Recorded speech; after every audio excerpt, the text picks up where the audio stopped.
Perfect. So this is, to me, this is a webinar. So I look forward to, I like participation as we work through this. Um, and I want to I do a lot of networking, right? I've been working as a business coach for 15, probably moving towards 20 years, really. But definitely a bit the last 15 years I've been working in this space. And I get asked these questions all the time. So these are the questions that, when business owners discover what I am, here's the questions they ask me.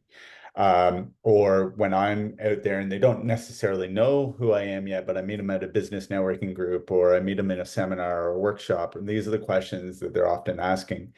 And what I wanted to do was give a really concise answer to everybody, but I also wanted to share a couple of questions they should be asking me and they don't. And this is so anybody that's getting into business, right? Like I'm going to assume that there's two types of people that are on this call, right?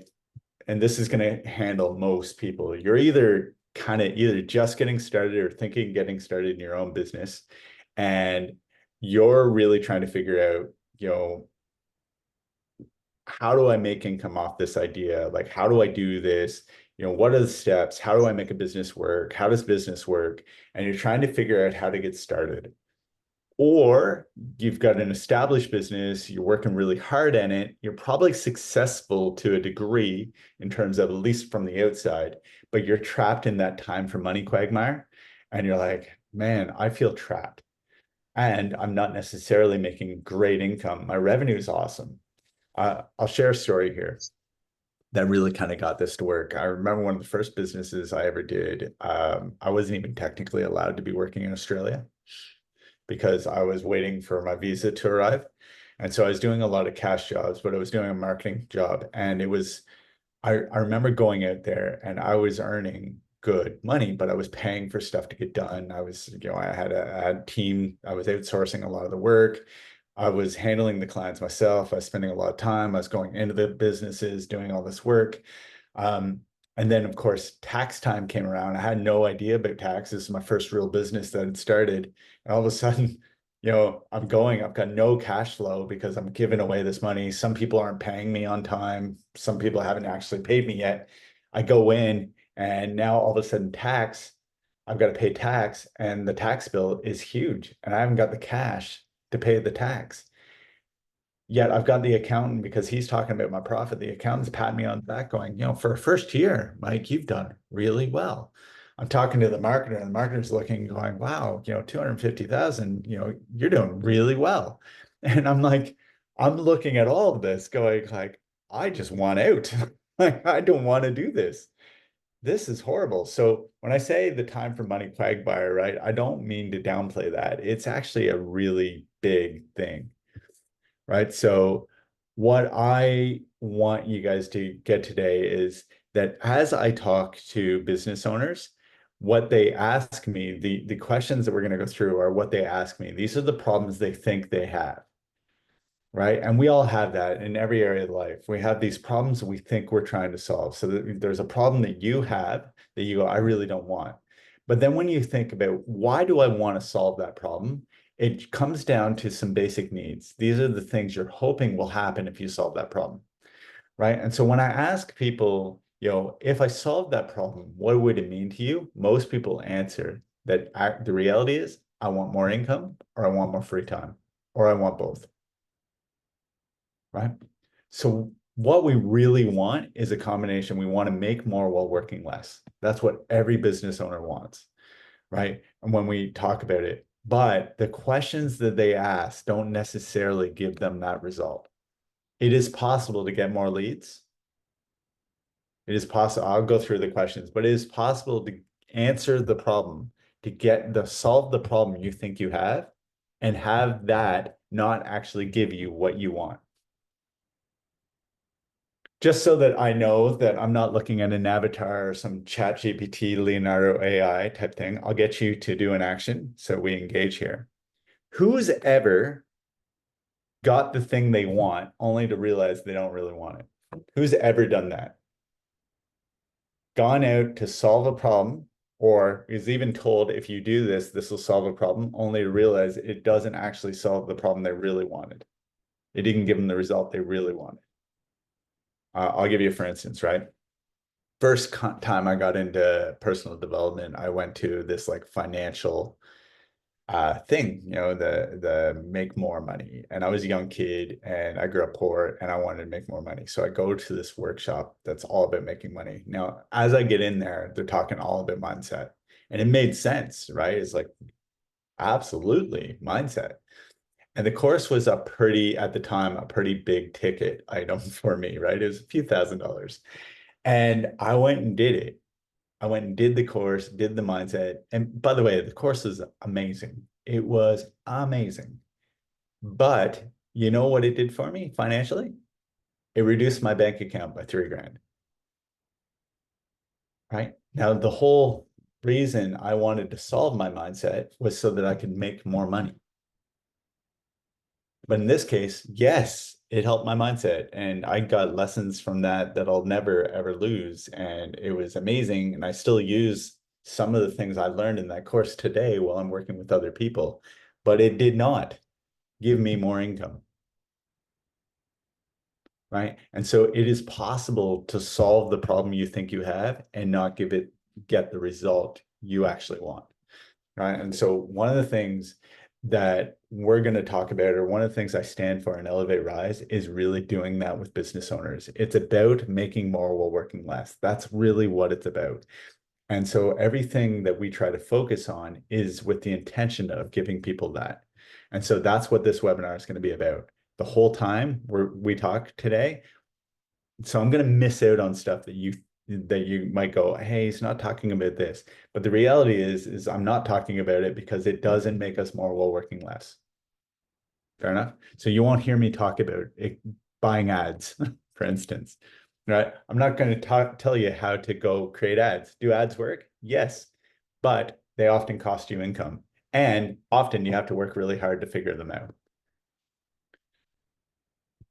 So why don't we do this, right? So why don't we work hard, work less and make more? Well, it comes down to what we've been taught by the industry to ask in business, right? We've been taught because we've been marketed to our whole lives. The marketer doesn't want you to think about working more, making more and working less. They don't want you to do that. Right. And the reason they don't want you is they need you to spend your income on the ad, which may or may not work and has to be iterated over time. So what they go is, the thing I can promise you is leads. I don't know if those leads are going to turn into sales. So what I want you to ask me is, how do I get more leads? Right? The accountant wants you to ask, how do we pay less tax? Now, what does the accountant want? The accountant wants you to not have any profit, because if you have no profit, you don't pay tax. And by the way, your business accountant wants something different than your personal accountant. And what they do is they teach you to ask the questions that would result in you wanting their services, right? So the other thing you're going to notice today, because I really want to prove this point, is I am not going to talk about business coaching at all today. Okay, we're just going to talk about business because I really want you to get this, right? So the challenge with the question is that it determines the answer you get. And the answer doesn't necessarily get you what you want. I won't do that last question because we've already done it, right? It doesn't necessarily add up to what we really want. So there is a process between, like, if you think about how we all go through it in our consumer brains, is like there's this problem that we start to experience that feels rotten, right? And we don't know really what that problem is, right? We just know that we don't like where we're at. Anybody relate to this? Just put your hands up, pump the ceiling, right? That's where we start. And then what we do is we go on a journey of discovery about the problem, right? So we start to look out there and we start to look at your brain's trying to figure out, why do I feel this way? And the brain starts to go out there and it's receiving messages from the marketplace. Some of those are marketing messages. Some of them come from friends and family. Some of them come from the influences on our lives, books we read, things like that, right? And these things all have a purpose, not necessarily, and they're all kind of saying the same thing. Do you want to feel better? Do you want to make more money? Do you want to have more freedom? Do you want to do this? Then you need to do this. And so we start to evaluate the problem and look out there for answers. And as we do that, we start to go, hey, if I had this, then this will get me that. But that's not necessarily. So I'm going out there going, you know what? I just feeling trapped in my business right now. I like feel like I work so hard and I'm not, not, I'm still struggling to pay bills and, the family still wants things that I can't provide. And, I'm working 90 hours. In fact, I don't even see my family anymore because I'm working all the time and my wife's upset or my husband's upset because I'm working all the time, not spending any time with them. And, I'm missing out on my kids' lives and, I don't get to go on family vacations that I'm paying for because I got to work and I'm stressed out all the time and this sucks.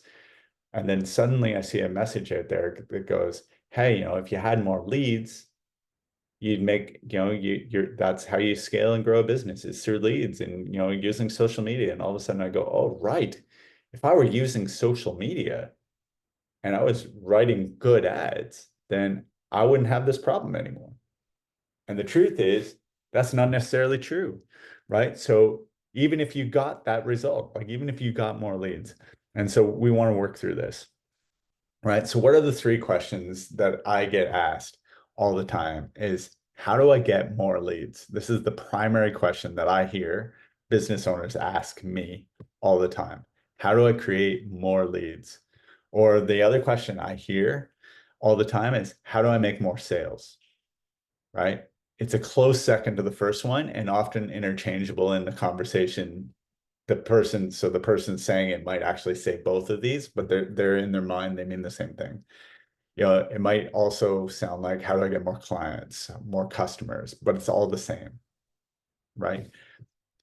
These above two questions often lead to the third question, which is how do I create more revenue or how do I make more money? Right. So, and business, we call this top line, right? Some of our more in touch business owners might ask how they create more value, scale, but the intention of what they're actually saying is how do I make more money? Right. So the fourth question we might ask throughout our journey is, will this work? And it's the question we should be asking, right? But it doesn't actually come out that way. Often the way it comes out is, can I do this? Right? It becomes this self reflection. Am I capable? Right. So what I'd like to do here is start to go through these individually and start to answer them for you. Right. Why we ask these questions is, and I'll just point out that the third question is actually a symptom or a cause of five other questions that we should be asking. Right. And it's that how do I make more money, make more revenue? It's not something that's worth asking because it's simply a result you get from doing the other things in business. Focusing on how you make money is asinine because you have no control over it. Money is a result of other activities. So focusing on money, all it does is stress you out. And this is true, by the way, this is true even if we're not talking about business. Do not focus on money. Do not chase money, right? Chase the activities that lead to money and enjoy the process, enjoy the run, right? So we've been taught to ask the first two because of advertising marketing messages, right? The first two lead to you buying ads, buying support, buying things. Right. So, and when the invention of the television came out, they had all of this extra ad space, these syndicated programs. And so what they wanted you to do was start to think in this way. How do I get more leads? How do I make more sales? Because it resulted in you buying ad space. And so business often became about this. And like all things, right? There's a bit of truth in it. Do you need more leads? Yes, you need people interested, people to be aware of what you do. Right? But there's many ways to do that. And ads are just one portion of it. And by the way, they are the least likely to result in what you need. Right? There's a lot of components that have to go really well for an ad to work, and there are easier ways to do it. right? So I'm going to give you the answer to these two questions as a result. But what I wanted to do is show you something called the core. So the circle is the core of business, right? It is the 5 elements that drive. Now you'll notice that there's 4 elements on the outside and there's 1 on the inside. The one on the inside is something that expands the other 2. And most people don't do the work on the inside. And because of that, they have to work harder on the elements on the outside. The better you do with the element on the inside, the easier the other 4 become. If you don't do anything on the inside, the other 4 come near impossible. So the genesis is this idea of the start, the business, the idea, right? And it's really, who do I serve? What problem do I solve? And how do I do it? And then how do I frame that in a way where I'm more valuable than all the other options? If you do that well, it means the price comes out of the equation. When you have a offer or an idea or a concept that is so compelling that price is out of the equation, it is way easier to get attention. It is way easier to sell. It's way easier to scale because you now have the resources in which to scale. And it's very easy to optimize and get yourself out of it so that you have more income and more time because you have the resources in which to do that. Does this make sense? Give your head a big, obvious yes if this makes sense. Perfect. All right. So what we want to do here is we want to think about the core as we work through these questions, and you'll see how they line up. Right. So I'm going to start to answer these questions one by one. So I'm going to start with the third question that I kind of mentioned, which is more revenue. Revenue is a result of the core functions of your business. It is a result of that circle. It is not something you can directly control. The focus on it, though, is an ego thing. I want the $1 million business because I perceive that if I had it, I would be more significant. But I also perceive that if I had the $1 million business, I would have more income and more free time. But the truth is, if anybody knows a person that's doing really well in business and has a $1 million business, that person is not doing well. I was talking to somebody the other day, they had a $22 million business. They made $60,000 a year income, and they were working 7 days a week on the business, right? Revenue does absolutely has nothing to do with the other two, right? Profit is actually what's more important. Yes, you need revenue to create income, but there is a balance to that. More revenue does not necessarily mean more income. However, creating more profit or more income definitely means that we need to go create enough revenue.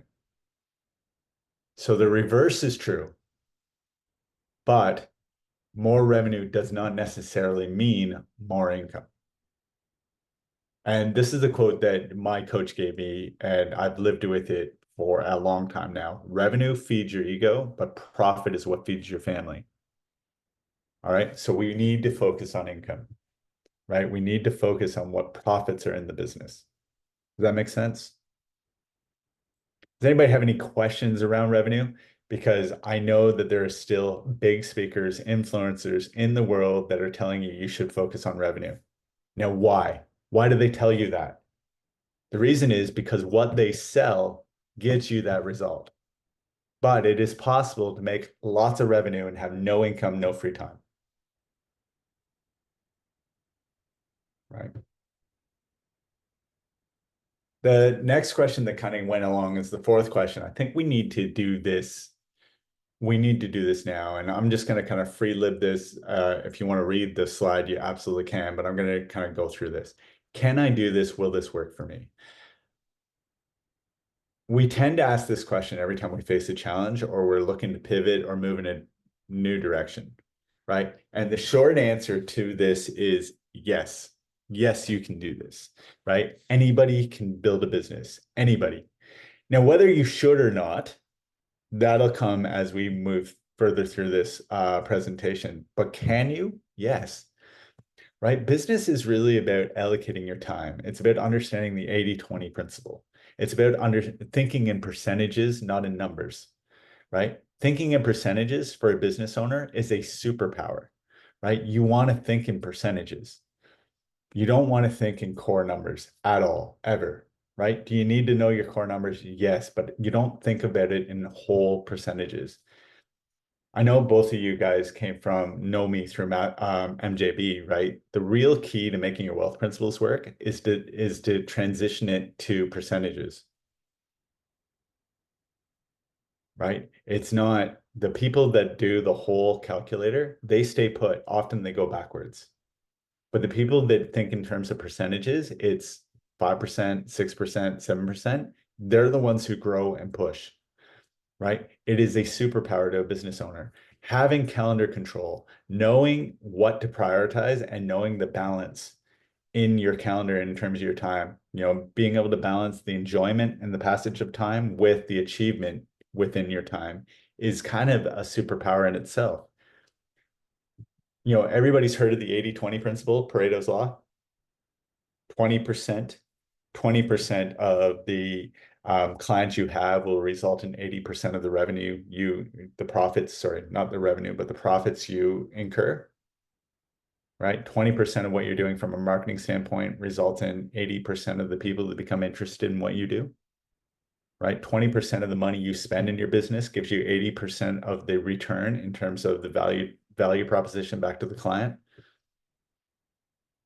20% of the people that you spend time with in your, like, let's say, social media profile when you're scrolling actually result in 80% of your happiness while doing it. Yet we all have 6,000 friends on our Facebook group, right? Everybody knows this, but who actually looks for this and practices this in their life? Who's spending, the majority, 80% of their time on the 20% of the tasks that actually give them 80% of the revenue or profit? Who's actually working with the 20% of customers that give them 80% of their sales? Nobody actually puts this into practice. The ability to actually put the Pareto's law into practice is a superpower in business. It's a superpower, right? And so can you do this? Yes, but there is a system to it, right? There's certain skills you need to pick up, or these, in this case, like these are skills you probably already have, but you're not applying, right? It's like, most math and, people are scared of finance and business, but most of the math required to do business, you learn by grade 2, right? And maybe you weren't that great at grade 2 math when you were in grade 2, but my guess is you can do grade 2 math now, right? Like, it's like you've since gone on to do many years of school, and the grade 2 math is actually not that hard, and most of the math required to do a business. But we get so fearful around the numbers that I'm not good at this, I'm not capable of this, that we never actually go look at what it would take, right? The other thing is I need to understand is business is a man-made system. It is not a spiritual system, right? It is not God-made. God did not come up with industry, right? It is man-made. And the one thing we know about everything man-made is it's predictable. Like, if you got a window nearby, I want you to take a quick look out the window today. You're going to see a combination of God-made things and man-made things. Notice the man-made things all look similar. Like a house looks like a house looks like a house, right? But let's take a spiritual concept like love. Love doesn't look the same at all, depending on where you look and see it, right? It is completely different. It has the same feeling and intent, but it is completely different in the structure of how it takes, right? Give me a business any day of the week.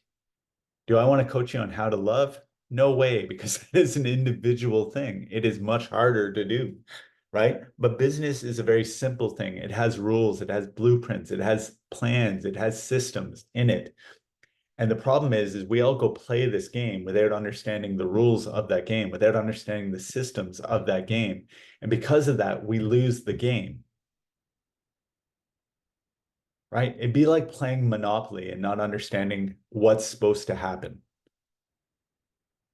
right? So you're just rolling dice going around the board and you don't realize that you're meant to be buying up property, right? Or you start buying property and you start to run out of money and think, oh my God, this game is about holding on to my money.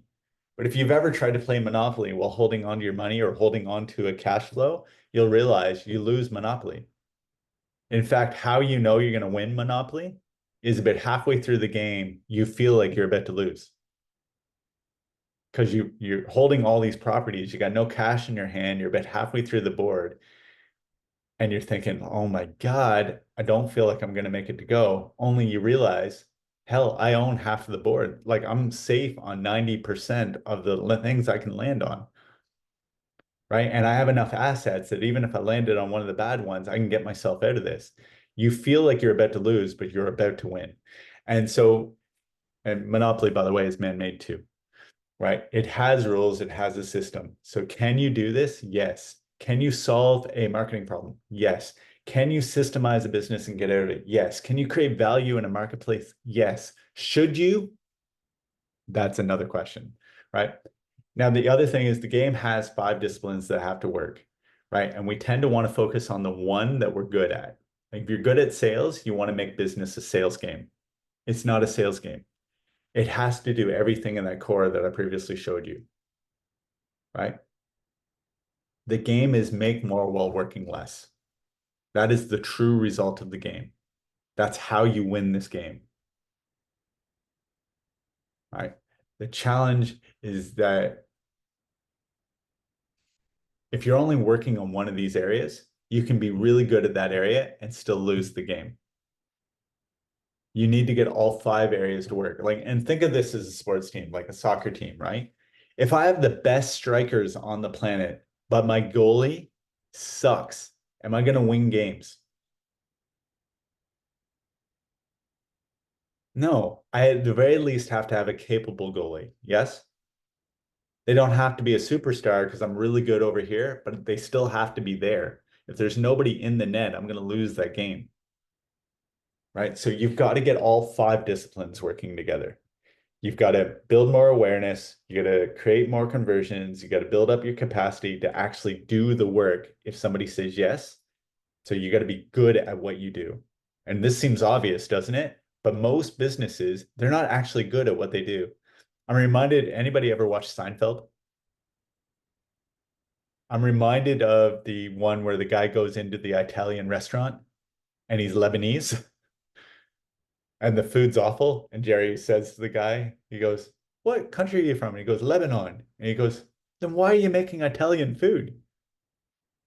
You should be making the food of Lebanon. Now, in this case, it turns out to be a really bad idea for the guy, but you kind of get my meaning, right? It's like you got to be good at what you do, right? And that also has levels to it. We want to keep working on that. There is no try, there is only do or do not. You have to 100% commit if you're in the game of business. If you try or put your toe in the water, it's not going to work. If you give something a shot, what you should do is put a time frame on it that's reasonable and then go all out for that time frame. Like people that treat business like it's an experiment, like I'll give this a shot for 90 days, I'll give it a try, I'll see what happens. They never make it ever. So all you're going to do in that time is light your own money on fire, right? So if you're going to get into business, commit. All right. If you commit, it can work because if you commit, you'll learn the rules of the game, right? The other way to learn the rules of the game is just go find somebody that's in business that's figured out the game, right? And have them show you how to do it, but learn the rules of the game. So I hope I've answered this question. Can this work? Does this work? Can it work for me? All right. How do I create more leads? Well, I'm going to show you that there's a buyer's journey, right? And we've already kind of talked about this. When we start, there's a problem we're feeling or we have that we're not quite aware of. We just know it doesn't feel good. And then we start to go on a journey of figuring out what is the problem I have, right? So why do I have no time? Why do I have no income? Well, and then I start to figure out what are the answers to that. And then I start to explore what are the solutions to getting the answer to that. And then I ultimately make my decision and I buy. 1% of the market, 1 to 3% of the market, depending on how innovative you are looking for you right now. Like you get a big enough room, 3% of that market would be your client right now. Another 7 to 10 would be the market if the offer is incredibly good or de-risked in some way. Or there was a downsell version of it, a smaller version of it, you could get 7 to 10% of the room right away, right? There's another 30% who want what it is you offer, but are possibly unaware that your solution actually gives them that result. All right. Now, here's the truth about leads.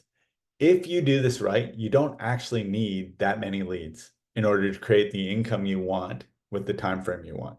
You don't need a lot. You have to go to where the fish are, right? You have to know what kind of fish you're trying to catch. I was watching, anybody watch Cobra Kai? Anybody watch the show Cobra Kai? It's cool little, my kids are into it. It's remember the Karate Kid with Mr. Miyagi? So that what they've done is the cast is all grown up and they have their own kids now, and there's this like revival of Cobra Kai versus the Miyagi-Do thing. And there's this scene where Miyagi is uh Miyagi is out, sorry, Daniel LaRusso is walking along the street and he thinks he sees Mr. Miyagi, who's been dead for quite some time. And because Mr. Miyagi was fishing, right? And he thinks he sees him and he stops and realizes this is not the guy. And he goes, and as a way of kind of acknowledging the fact that he came up to this guy, but it wasn't the guy he thought, he goes, "Look, are the fish biting?" And the guy goes, not yet, not yet. But they will bite as long as you have something that's worth biting. I remember when I heard that, I went, man, that's business, right?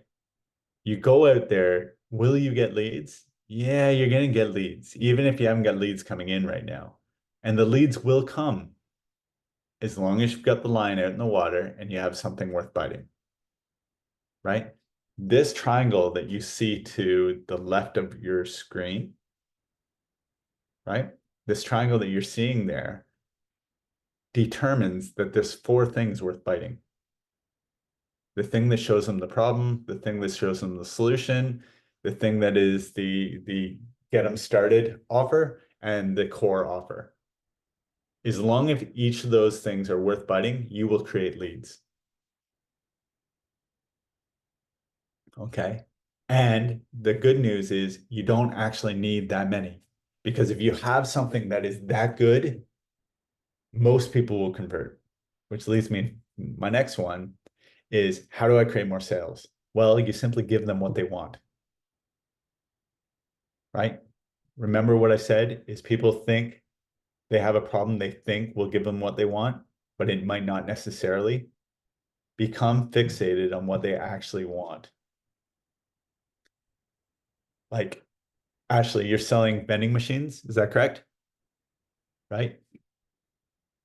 Right. Now look at me. I'm not trying to be insulting here, but nobody gives a shit about your vending machines. Nobody wants them. What they want is the perception that this will result in something. Lower costs, meaning more income, right? Or more free time because they're the one currently having to go sort everything. Happier customers, more income, right? You have to talk in terms of what they really want, and you have to get good at being able to link what it is you do to that. If you give them what they want, they will buy, right? And give them more than they want. Give them extra value, go beyond, create a stack of extra things. You're already doing it. If I like, even within her own business, if I buy off Ashley versus I buy off, let's call him Dave, right? I'm going to get more value from Ashley. The problem is Ashley doesn't tell me about that until it pops up in our relationship. What she needs to do is go, when you get a vending machine from me, you also get blah, blah, blah, blah, blah, creating this extra value, creating something that's worth biting. right? It's not enough to go, I do this.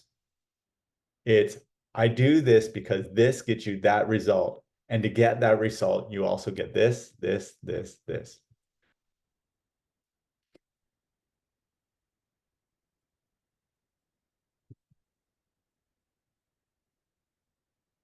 All right. So any questions around the sales bit?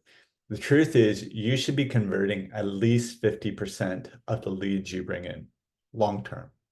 So one of the other things we want to do is we want to make sure that we're staying in touch with people. Most sales take place on the 5th to 12th interaction, assuming that these are value interactions. So they're not just direct hits. 5 to 12, that's what we're taught.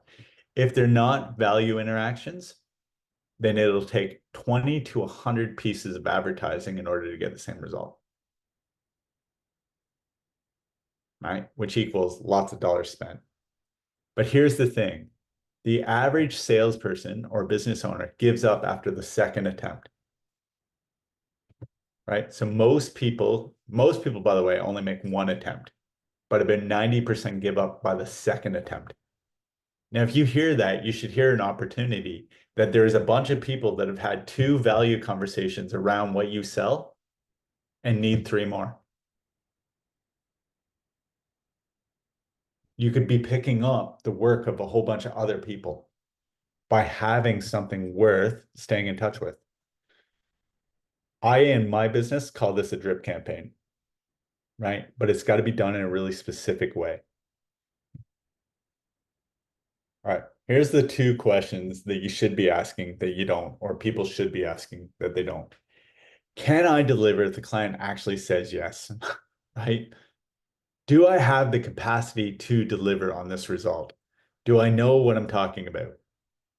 Am I good at this area or am I learning? All right, Kobe Bryant is one of the top 3 players, depending on whose list you look at. Nobody paid him to shoot a basketball until he was really good at it. Serena Williams was never paid to hit a tennis ball until she was really good at it.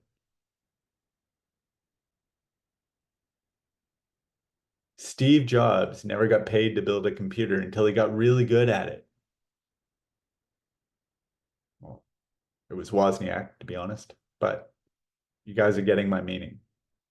It had to be something he knew, and it had to be something he was good at, right? You're never going to make money in a business. You might get a sale, right? If you're really good at sales, you might convince somebody to give you money, but you're not going to make that money long term because it's going to die when they realize you can't do it.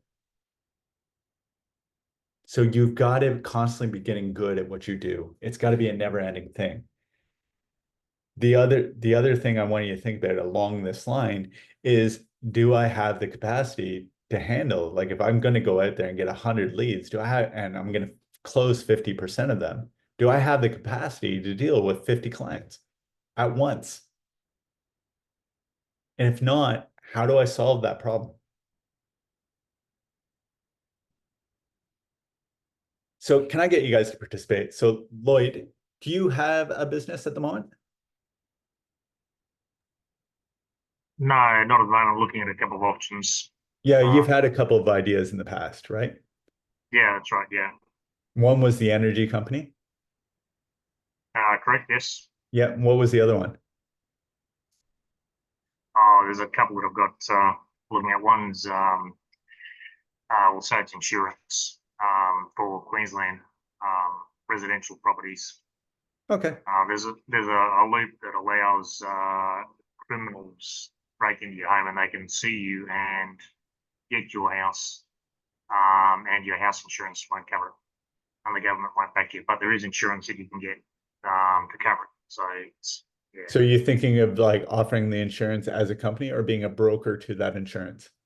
I'd probably have to be a broker, I'm thinking, to offer that insurance. And I'm looking into trainings that I need to get. I can get, they say it's 6 months, but I'll probably do it in 2 months or 2.5 months to be an insurance advisor, which I think is probably more appropriate.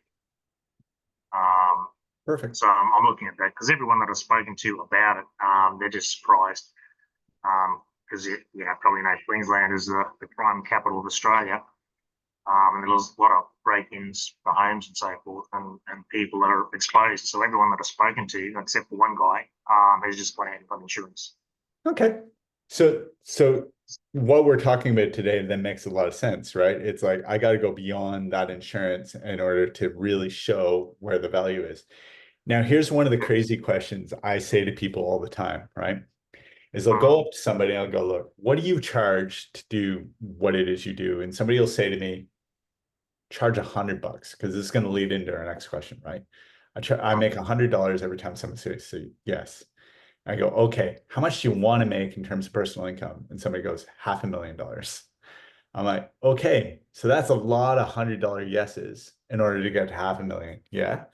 And they go, Mhm. yeah. I go, can you actually deliver on that many yeses? And you know what people do often is they look at me and they go, oh my God, no. I'm like, so there's no chance you're going to get what you want doing this thing. And they go, no, because I can't possibly deliver on that much work. And I go, okay, so you could work really hard because you will push how much you can deliver trying to get to what you really want, only to realize you're never going to get there and you're giving up all your free time to do it. So the next question we should be asking is, will there be enough gold for this dig? I think so, yeah. The insurance costs like $50 for 2 years, and I was thinking of charging the homeowners like $200 to protect their house. Yep. So we want to look in and just make sure and then go, right, let's reverse engineer. What do I want for income? What do I want for free time? Is there enough gold in this dig? So the question Okay. I often will ask people is, once I found out the price, I go, okay, if I add a zero to whatever they tell me. So if you tell me Mhm. it's $200, right? I add a zero and I go, for $2,000, what could I buy off you? And most people go, they don't have an answer to that. But the truth is, the answer to that would radically change their life because they wouldn't have to sell as much to get a 10 times return. Well, yeah, I hadn't thought of that. There's a lot of people out there with multiple properties for their retirement and investments, and they're exposed. But is it so with insurance, that makes a lot of sense, right? Because I'm not having to do more work. It's the same insurance I'm buying, but it's multiple properties. So I'm still doing the same amount of work, but I can charge 10 times more. For Ashley, that approach doesn't necessarily work because she's still going to get all those vending machines out and installed and blah, blah, blah, right? So it's going to increase her workload if she goes to a best buyer type scenario. Does that make sense? And so what we want to do is look at ways to increase the amount of gold in the dig. But if there is truly not enough gold for that dig, you shouldn't be doing it, right? It doesn't mean you're not capable. It doesn't mean you don't love that business. It doesn't mean it's not a great idea. It just simply means we don't pursue this one. By the way, there was many businesses that I loved, but there wasn't enough gold in the dig. Right? And they're businesses that by pursuing the ones where there was enough gold in the dig, I can take, if I really do, is if that other business really sits on my heart, I can take some of the profits from my better business, my more gold rich business, and I can take them and distribute them into my heart project if that's what I want to do. Okay. And why I'm saying this is these two questions are the ones we often should be asking, but we don't. And if you're in business, they're super important questions that you should be asking, but often we don't, right? And so there's a very good chance that you're sitting here and you're listening to this, and I will put the replay up on my business page, but you're listening to this and you're not getting that answer, right? And you're in trouble, and it's never going to, the business that you currently have is never going to give you what you truly want from it. And you're not asking the question that would pull you out of it. In fact, what you're probably doing is reinvesting on the first three questions because that's what you've been taught to ask, Mm. right? And we do that. Like, man, I was a couple $100,000 in before I realized, shit, I keep getting the answer to the question I'm asking, but that answer isn't giving me what I really want. Okay, which is why I'm on a mission to make sure people are asking the questions they should be asking. Okay? And the truth is, the other answers, they're not actually that hard. And you probably don't need to spend a ton of money figuring them out. All right, so what's next? We want you to develop your make more, work less plan, right? Start with a thesis, right? Start with your thesis and then start to really work out your plan. Now, to do that, you need to know ultimately what you want to make, and you need to know how often you'd like to work. And you have to be reasonable for both, right? Nobody gets successful without working for it. So if you're saying, hey, I want to work 1 day a week, business probably isn't the right idea for you in terms of making that income. Okay. You want to upskill yourself so that you can effectively implement the new plan. You want to skill yourself up in the strategies, the skills that you need, the tactics, the strategies, the skills you need to implement that plan, right? You want to get the right tools and team to implement. That could be a coach. That could be a mentor. That could be a hire, an employee. It could be a business partner, although I have objections about business partners just because it's like getting married on the first date. And if you think divorce is hard, try unraveling a business partnership. It's fucking like almost always it costs the business. Like you literally have to close the business in order to get it done. Right. So it's really, really horrible. It's not good. So I wouldn't enter into a partnership lightly. I'm happy to bring in partners through a commission strategy, but not necessarily ownership or equity. Right? Surround yourself with a community of business owners that are pushing forward all the time. Actually, you're part of my Elevated Business Owners group, right? It's a $10 investment for people. Is it worth it? Absolutely worth it, right? Because you're surrounded by this community, but you're also playing this game that pushes you forward. So why I'm suggesting these four things is they're the four things that are most important for me, right? It was important that I figure out the plan because winging it, like most man-made things, winging it doesn't work, right? You wouldn't go buy a house and you got the construction guy or the real estate guy standing there, and you get there and you're like, it's an empty lot and you've just bought a brand new home and land package. And you go, so can I see the plans for the house? And the guy goes, we're just gonna throw it together. You go, what do you mean you're gonna throw it together? We'll just give it a shot. I've seen a house. Like, I mean, I've seen a house before. I kind of know what it looks like. We'll throw up a wall here. We'll throw up a ceiling there. Throw in a window every now and then. Like it'd be fine. It'd be good. Would you buy that home? No. What about a car? What if you went and you bought a brand new car and the guy's standing there and you're like, can I see what my car is gonna look like? He goes, nah, we got some tires, we got some seats. We'll throw it together. It'd be fine. I've seen a car before. It'd be great. Are you gonna buy that car? Right? No. Well, your customer is not going to buy what you do unless there's a plan on how you're going to do it. Right? Nobody's going to invest in that. Your customers, other future employees, a business partner, or you internally. You're not going to buy into it unless there's a plan. So waiting for the plan or winging it or hoping one day the whole thing comes together for you is not going to work. You must create the plan. Right? The next thing is you need the skills in order to implement that plan. You can bring those skills into your business. You can develop them yourself. Depends on the resources you have. If you've got lots of cash flow in which to bootstrap this business into existence, then go hire the people with the skills, but make sure that you learn from them. If you're young enough, go work for somebody that's working in a business that's similar to the one you have so you can figure it out. But when you go work there, make sure you learn how it runs. Okay? If you're getting up there, this is where you might want to go get somebody that has the skills to train you on what to do. right? Enroll in a business workshop or a course or a degree that gives you the skill set in which to go implement your plan. Okay, the next one is get the right tools in place. This can be systems, CRMs, but it's also, who's going to give me advice in implementing this plan? Right? Do I have a mentor, somebody I can turn to, somebody I can catch up with? Do I need to get myself a coach? Or you can do trial and error, right? But trial and error takes time and almost always costs you confidence, right? Because of how your brain works.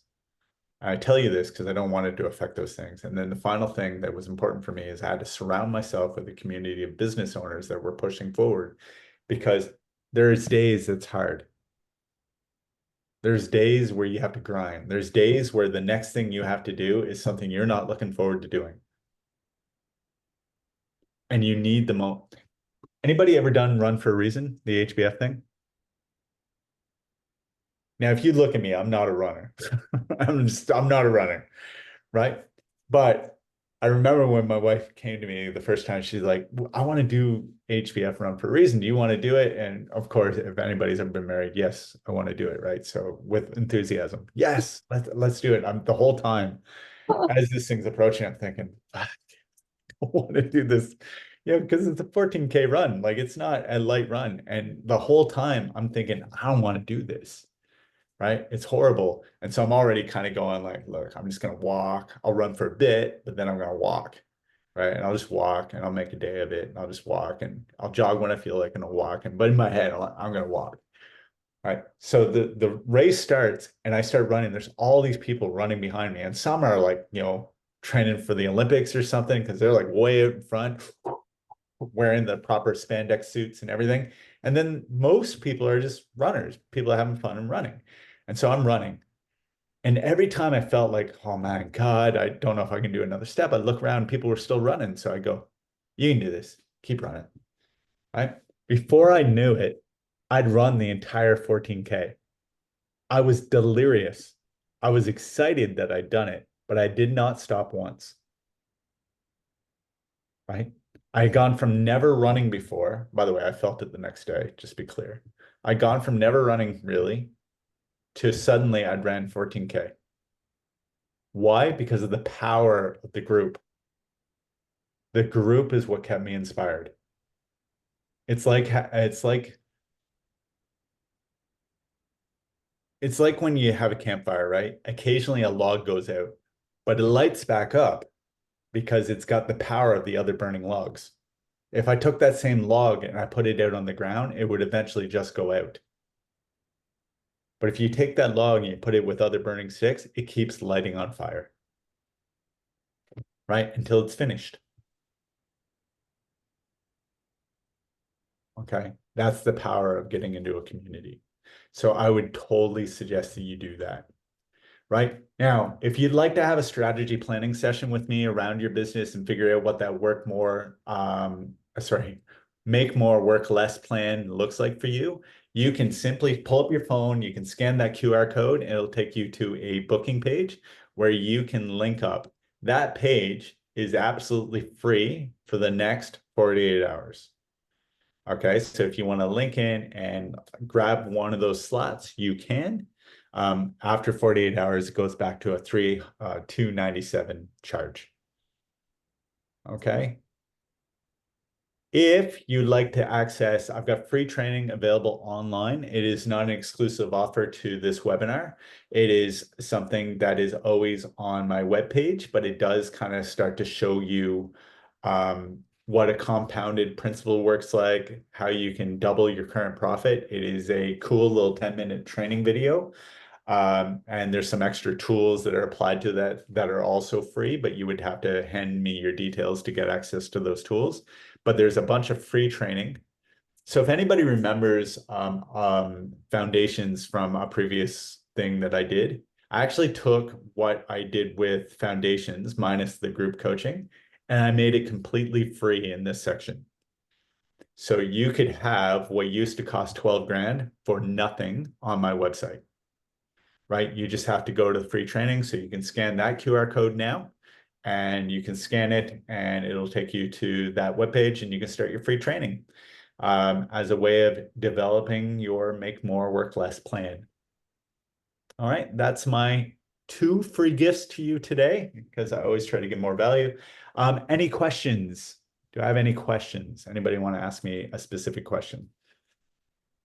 Is the free training, is that part of the Facebook page? Nope, it's free training that comes off Something the Elevate different? Rise page. You can go in. Uh-huh.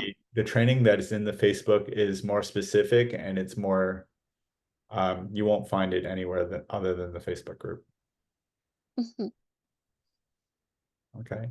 But this free Can training I, will show you a strategy that you can learn in 10 minutes and apply in one afternoon that will literally double your current profits. mm, can we do a strategy planning session after I get back from South America? Yeah, you can book it in for whenever you want. You just have to book it within the next 48 hours. How do I go back to that? Yeah, because I'm on my phone. I have to like just screenshot it and then Yep. use my phone somehow to do that. So I can do that.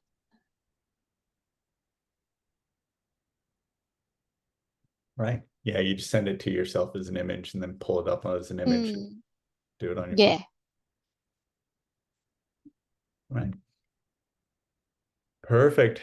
If there's no other questions, I've got a question for you. Did you have an insight or an aha or a breakthrough moment as a result of the webinar today? Yes. Can I get you then to make that comment, go in and leave a testimonial or a recommendation on my Elevate Rise Facebook page as to the aha moment that you got?